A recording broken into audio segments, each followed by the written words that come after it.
Oh, that's true. That's true. Not the- Page 7?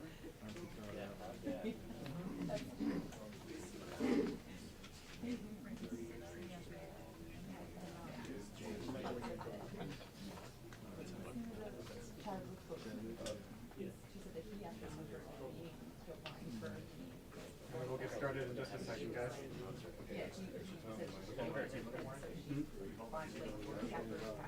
Sure. It's a right now. Got the heads up.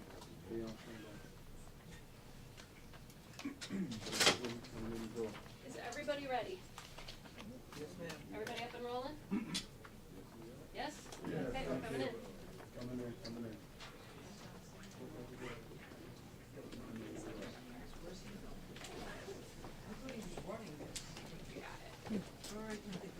All right.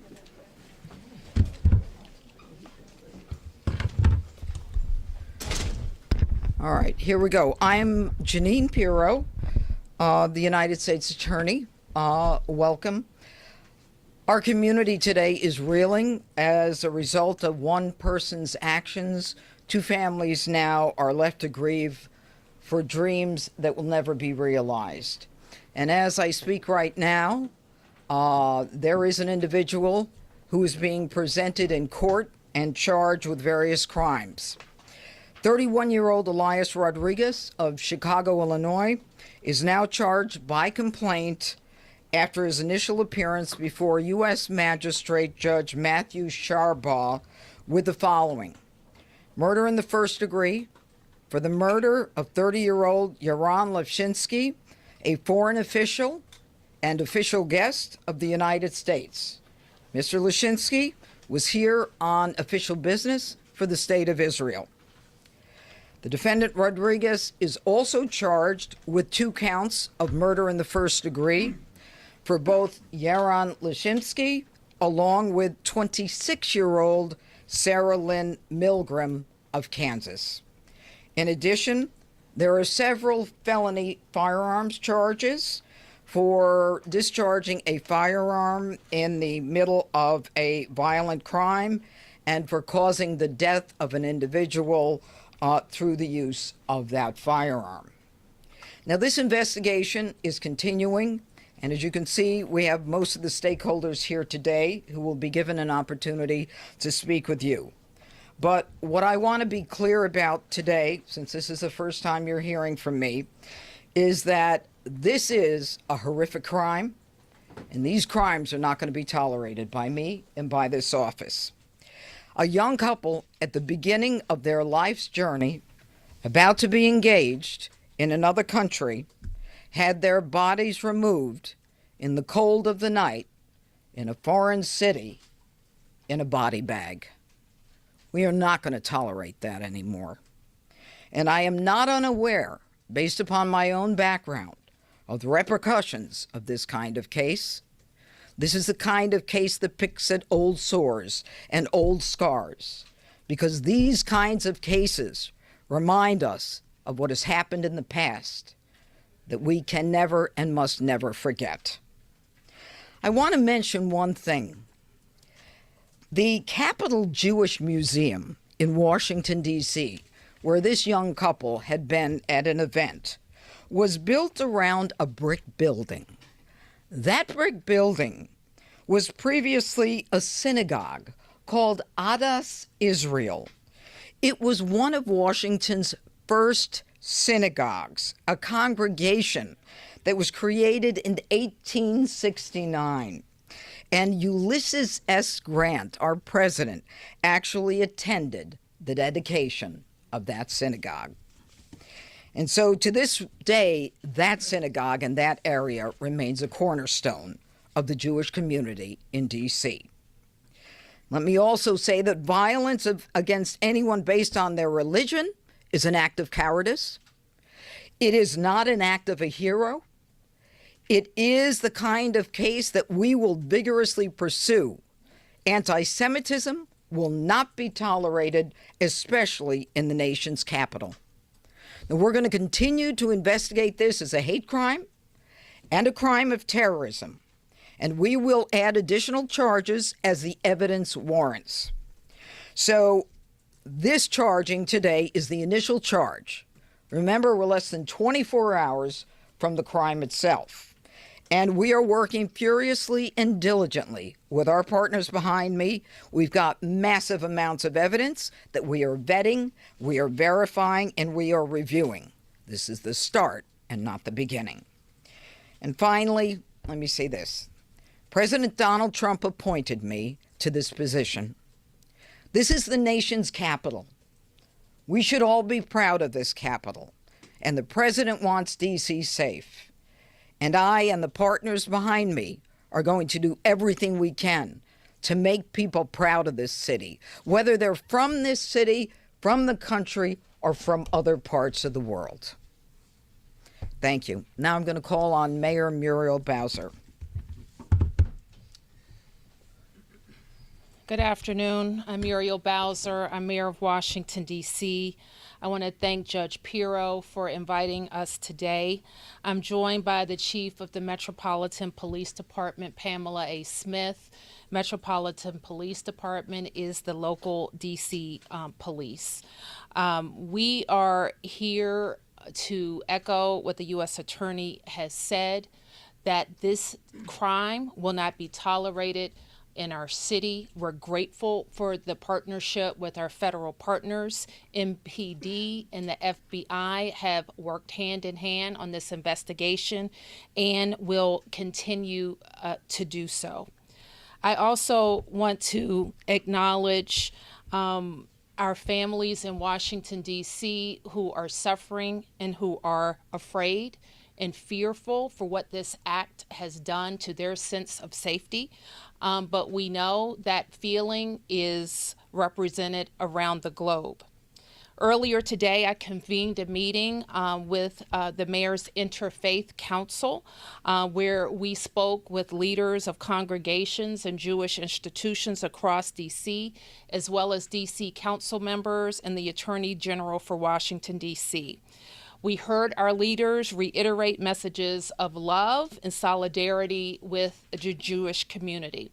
Sadly, we have had practice standing together as a community to fight anti-Semitism, both in hate speech and in hateful acts. And so in this moment, we stand shoulder to shoulder as one community, united in love, but also committed to justice for this young couple. I also had the opportunity to speak with the Smalls family, and Sonny Smalls is well known in Washington, D.C., and his family has poured decades of time and love into making sure we have the Capitol Jewish Museum in Washington, D.C. And one special aspect of that museum is that it celebrates local Jewish life. It focuses on D.C. Jews and how they have been a part of our culture and building the city that we love. So once again, our city stands with our community, working with our institutions to make sure we have all the resources that we need to support them. And with that, Judge, I'll turn it over to Chief Smith. Good afternoon, everyone. I'm Chief Pamela A. Smith, the Chief of Police of the Metropolitan Police Department.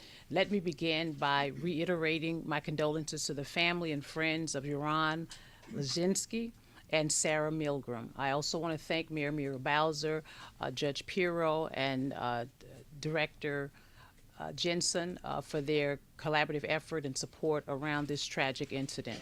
What I also will say is that everyone at the Metropolitan Police Department is holding the family in their thoughts and in their prayers. Our detectives have been working around the clock in close partnership with our federal partners, and this effort regarding this investigation has been a collaborative effort. All of the agencies involved in this investigation have been coordinating seamlessly overnight. Members of the Metropolitan Police Department's Office of Homeland Security Intelligence are working in partnership with the FBI to analyze the suspect's activity prior to the shooting. Around D.C., and I want to speak specifically to the community here in the District of Columbia, around D.C., you will see an increased presence of law enforcement officers around the community. You will find us around our faith-based organizations. You will see an increased presence around our schools and places like the D.C. Jewish Community Center. We stand shoulder to shoulder with our Jewish community. I also met, along with Mayor Bowser, with some of our faith leaders. I was moved by their desire to ensure that we keep our city safe and we keep our Jewish community members safe. And we are ready to support them in any way possible as we move forward. Most folks in this city know that I take the relationships that we have with our religious communities very seriously. I want to again express and remind the community that if you see something, say something, please let us know. Any information that you provide for us, we will utilize it in support of conducting this investigation.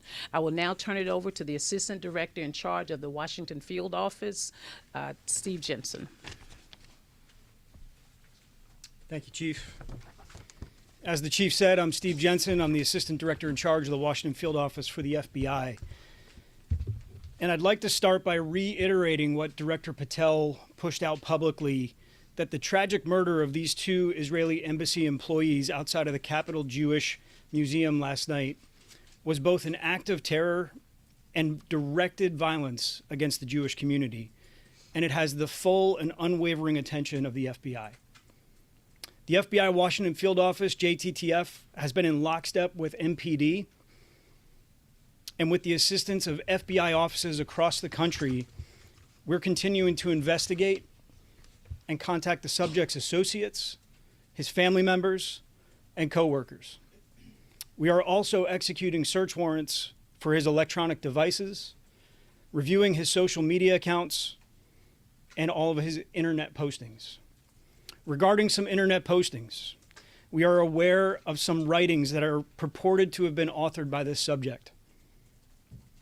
We're actively investigating to determine both the authorship and the attribution of these writings, if they belong to this subject or not.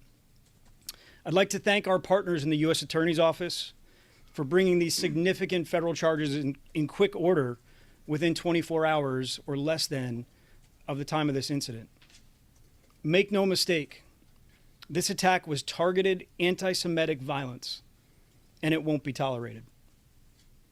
These significant charges are a step towards restoring justice for the victims and their families.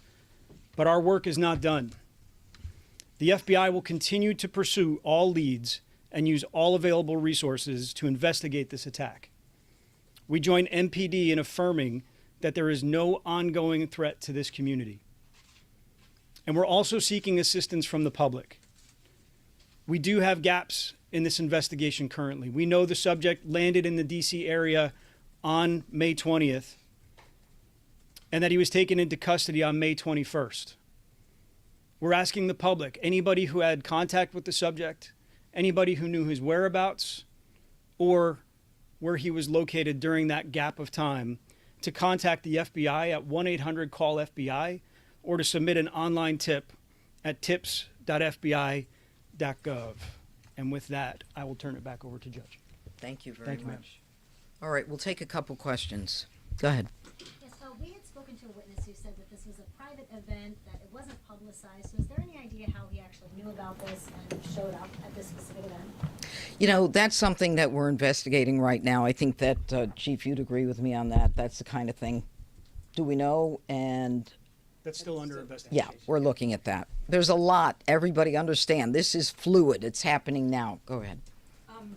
Madam U.S. Attorney, you mentioned terrorism. Can you speak to any possible nexus to terrorism? And Assistant Director Jensen, are you confident that this gunman acted alone? Is there any indication at this point that he was inspired?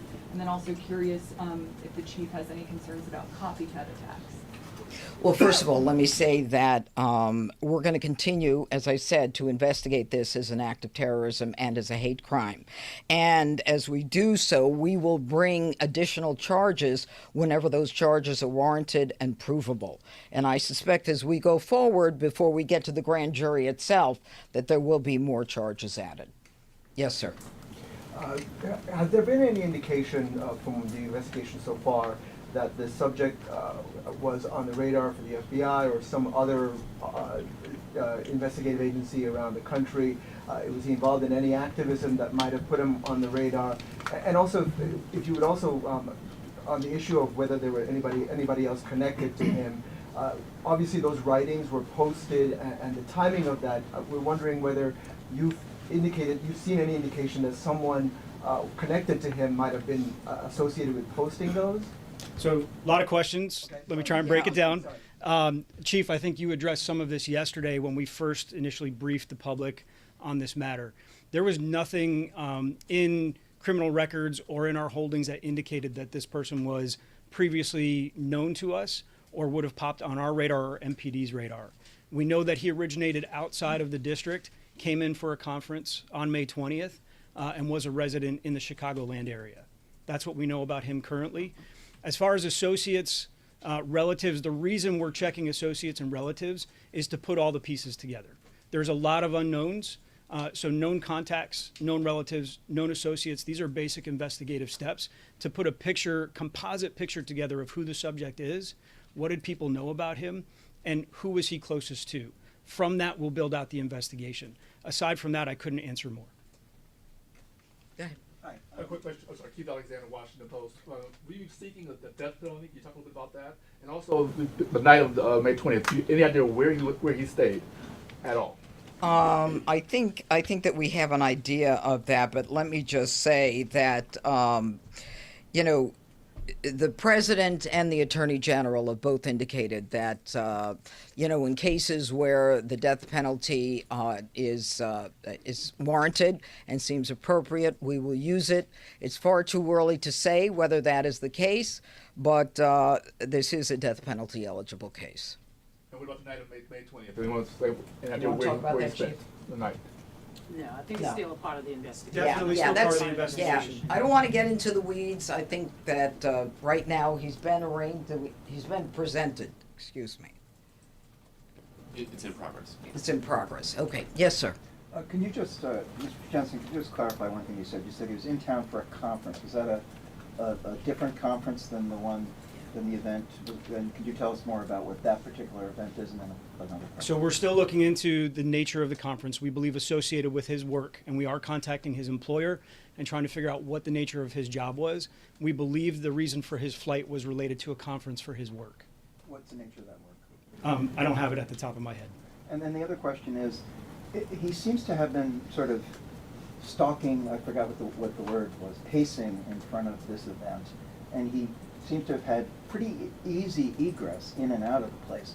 What does that say about the level of security, and are you investigating that for, and Mayor Bowser, are you considering increasing security around these sorts of events and institutions?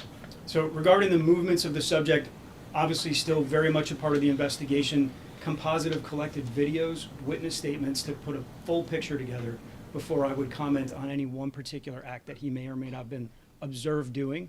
As far as security goes for a private entity, I wouldn't comment on that, and as far as posture goes, I would defer to the mayor. I think that the director is correct. This was not a event that falls into our special events category, where MPD and other government agencies have a stood-up posture. This was a relatively small event at a museum, so MPD or the government agencies wouldn't stand up additional resources unless they were requested or unless we got a call for service. More than that, I will say that we have had a local program and a federal program that have helped institutions, faith institutions, and others who have been concerned about violence, anti-Semitism, or other hateful speech and rhetoric. And very recently, we have issued grants, and we have issued grants over the last several years to those institutions to harden their security, add cameras, add additional security, and I believe that the museum has done some of those things. I'm going to sneak one last thing in. All right, I just want to follow up with this. We've been advised that the defendant has appeared in court. He's had an attorney appointed. He's been advised by the judge that he could be punished by death or by life. And of course, we sought detention. The defendant waived his right to a detention hearing and concedes to detention. And right now, a preliminary hearing is set for June 18th at 1 o'clock. So it is done. One clarification, Mr. Jensen. You are not ruling out that this manifesto might have been written by this gentleman, right? We don't know, and that's still very much a part of the investigation. Okay. Good? Can I All ask right, the chief- thank you all. can I Yes, ask the sir, chief- one more. Yes. Were any MPD officers working details at this event last night, perhaps off duty? And then a follow-up to that, when you say, the FBI said a targeted event, do you believe the victims were targeted or simply the event was targeted? So let me answer your first question, Mark. MPD was not assigned to that event. As you know, you've heard me say on last night, there were security officers assigned to the event, but not Metropolitan Police Department members. On or off duty? On or off duty. And then the targeting, was that the event that was targeted or these two individuals specifically targeted? We're not saying at this time. One question that people are interested in is that it was announced and fairly well known that the Jewish Museum a short time ago opened a major LGBT exhibition, and we were wondering if the investigation is looking into whether the suspect might have known something about that or might that have played Sir, we some are role looking in- into absolutely everything. There is so much information we are looking at, and I must tell you, coming from New York, I've never seen the cooperation and the collaboration that I'm seeing here. It was immediate, it was instant, it was coordinated, and my hat's off to this area. And we're going to clean it up. Thank you. Is that you? Yeah. Thank you all. Thank you.